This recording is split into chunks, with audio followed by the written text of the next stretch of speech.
Compañero, evidentemente cuando yo mencionaba el tema de la diversificación productiva, señalaba también que pasábamos a ser de lo que el rol que actualmente asigna el Estado peruano, la Constitución del 93, de un Estado subsidiario de inversiones, es decir, de un Estado que deja ser y deja pasar, no importa el precio de lo que sea, porque de por medio hay corrupción y hemos visto lo de Odebrecht y demás, a un Estado promotor de inversión. Y cuando yo hablaba de un Estado soberano, es un Estado que promueve las inversiones nacionales con empresas del propio Estado. Y reconocer que, que lo público no es malo, no es negativo y que solamente lo privado nos va a salvar, ¿no? Que es la lógica que nos han metido aquí cuando hablamos de la mercantilización, de un enfoque mercantilista, que incluye también la mercantilización de la naturaleza, de los derechos, de todo, dejándonos sin ningún margen de poder decidir y planificar nuestro propio desarrollo. Cuando somos un país mega diverso, ¿qué nos falta? Por Dios, en Bolivia, en Perú, somos el segundo país de mayor, del quinto país de mayor diversidad del planeta. Tenemos el mar más rico del mundo. Los chinos son más ricos que nosotros porque andan paseando y robando por todo el mundo el pescado, pero nosotros tenemos uno de los mares más ricos del mundo. Tenemos más de 82 formas de vida en todo el país, en distintos pisos altitudinales. Tenemos biodiversidad, compañero, tenemos recursos naturales y material genético a montones, pero ¿cuánto de esto se está aprovechando? Seguimos como en la época de la conquista, los españoles, ¿no? Exportamos piedras sin mayor valor agregado, sacamos piedras, exportamos piedras, sacamos pescado, lo transformamos en harina para que coman los chanchos, los gatos y los perros, en lugar que coman los niños que tienen 42% de anemia aguda. Ese es el mundo al revés. Entonces, esa lógica primaria exportadora, pero por supuesto de raíz se tiene que cambiar. No se puede lograr un desarrollo sostenible ni sustentable si no tenemos una economía que también esté en ese enfoque, ¿no? O sea, nosotros cuando hablamos de desarrollo sostenible hablamos de armonizar las dimensiones económicas, sociales y ambientales y territoriales, ¿no? Y por supuesto, compañero, que la experiencia de Bolivia nos va a servir mucho. Esperamos hacerlo, como decía María, sin calco ni copia, pero a la peruana, bajo nuestras propias posibilidades y bajo nuestras potencialidades. Yo creo que la economía del conocimiento, y con esto termino, compañero, y por eso me parece un acierto en la creación de este Ministerio de Innovación y Tecnología, que va a permitir lo que están haciendo ahora otros países, como los hermanos de Cuba, que con todas las limitaciones que ellos tienen y el bloqueo salvaje que tienen de Estados Unidos, han logrado descubrir una nueva vacuna que están colocándola en el mundo. O sea, ¿por qué nosotros no podemos lograr desarrollar todo este potencial que por años nos han sido negados, ¿no? Yo creo que ya basta. O sea, y yo escuché una vez una entrevista del vicepresidente de Bolivia y me parecía muy interesante, es una lección que para mí es una lección de vida, ¿no? Él señalaba que cuando él fue a negociar el tema de los contratos, porque es el otro tema aquí, dice, no, nacionalización, todos los se van a ir. Mentira, no se van, están sus intereses de por medio. Iba primero haciéndoles una investigación de cuánto habían dejado de aportar al país. ¿Cuál había sido su evasión fiscal? ¿Cuál había sido su elusión fiscal? ¿Cuánto de derechos ambientales habían violentado? ¿Cuánto de derechos laborales? Y eso en términos económicos, ¿qué había significado para el país? Contabilizado eso, compañero, y con una buena preparación, ¿no? Recién van a un proceso de negociación con la empresa y le dice, ok, si antes eran 70-30, 70 para ti, 30 para mí, ahora cambiamos. Es 70 para mí y 30 para ti. ¿Por qué? Porque el gas está en mi país. Entonces, seguir ese ejemplo a mí me pareció sumamente ilustrativo, compañero. Y eso no es ir en contra de la inversión privada, ni loco, ¿no? Pero con reglas claras de juego, compañero. Nada más, un Estado promotor con reglas claras de juego, que ponga los puntos sobre las IES y con los procesos que, sustentado en los procesos, yo sí creo en las nacionalizaciones, soy una convencida que sí deben de darse, sobre todo en recursos estratégicos que el Perú tiene que manejar. Eso Hermanito, creo, para que los hermanos que me están, hermana, para los hermanos y usted que me está escuchando, le cuento algo. Los Romero Yo no sé por qué tienen miedo a ese cambio, obviamente porque están monopolizando todo en el Perú. Ojo, ojo que los Romero tienen empresas acá en Bolivia, hermana Marinela. Primero tienen el banco de crédito que les va muy bien, les va muy bien. Segundo, ¿se recuerda la leche PIL? Que nosotros, era de unos empresarios bolivianos que se fueron a Estados Unidos. Vino el grupo Gloria y se lo compró toda la leche de Bolivia.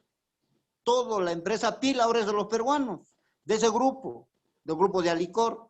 ¿Quién se compró las cementeras particulares del ex cementero de Bolivia de la derecha? También ha sido otro peruano. O sea, invierten, ganan, hermana, para que sepan. O sea, muchos peruanos empresarios acá en Bolivia. Y yo no sé de qué se quejan en el Perú, a qué le temen. Solo eso, hermana. Necesitamos empresarios realmente nacionales, compañero. Y no se olvide que el grupo del Banco de Crédito del señor de los Romeros fue el que le dio los maletines llenos de plata a la señora Keiko, ¿no? Entonces, obviamente, con Castillo no va a estar nunca. Pero, bueno, con otras reglas y condiciones de juego, necesitamos un empresariado realmente con otra visión, ¿no? No empresarios, necesitamos empresarios, emprendedores, que apuesten por el desarrollo del país. Bienvenidos sean. Nadie está en contra de eso, pero bajo otras condiciones, ¿no? Mauricio, ¿qué querías? Sí, hola, Compañero, compañeros. mi nombre es Luis Sevillano. Pido la palabra. Luis, ¿cómo estás? Primero Mauricio y después Luis, porque hace rato que Mauricio estaba esperando. ¿Me escuchan bien? Sí, ¿cómo están, compañeros? Buenas. Bueno, pues, mi nombre es Mauricio, soy de la ciudad de La Plata, capital de la provincia de Buenos Aires, acá en Argentina. Nada, fui invitado acá por el compañero Johnny Barrera de Bar y a compañeros acá del Partido Intransigente.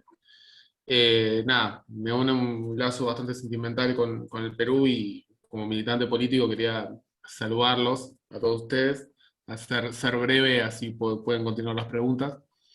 Primero felicitar a la compañera María Elena por su alocución, que fue muy clara. Y mi reflexión es que creo que en Perú se va a dar una batalla de lo que es Latinoamérica fundamental, de un momento en el cual cuando ellos creyeron en algún momento, cuando el poder de la antipatria creyó que podía tumbar abajo la fuerza de los pueblos y de los procesos de liberación, ya empezaron a darse cuenta que la cosa se les va de las manos y la postura que está teniendo hoy en día es ya echar por tierra la democracia y cualquier espíritu democrático y hacer lo que están haciendo hoy en el Perú, que es ya no reconocer los triunfos. No obstante, confiamos en que finalmente la justicia peruana dé por ganador al señor Castillo, pero posiblemente ni siquiera eso sea la meta de llegada, sino simplemente un punto de partida de poder construir un gobierno sólido en un país en el cual yo pensaba cuando los escuchaba a todos ustedes, que durante mucho tiempo tanto Perú como Chile parecía que eran los países paradigmáticos del triunfo del neoliberalismo. Bueno, ahí está la realidad del pueblo chileno que acaba de ganar una elección constitucional, cambiando la constitución de Pinochet, y este triunfo del pueblo peruano en un país en el cual ya estaba tan instaurado el poder de la derecha, que ya se daban golpes entre ellos, se volteaban mutuamente, y hoy ha podido aparecer una persona como Castillo que ha podido sintetizar a la izquierda peruana y estar ahí a punto de conseguir este triunfo en el cual, como es, no sé qué piensan ustedes, pero ha podido echar por tierra posiblemente ante un rostro como el de la señora Fujimori, hija de un personaje totalmente nefasto para la historia de su país.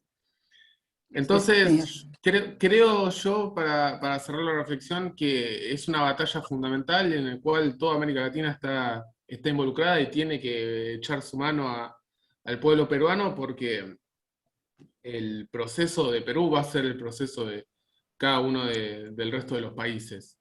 Y me parece que tiene que ser el punto de partida a un nuevo proceso de liberación en un país que tiene una historia, me consta, complicada en estos sentidos, pero que se ha vuelto a poner de pie con este resultado electoral. Así que muchas gracias a la compañera y muchas gracias a todos y todas los presentes.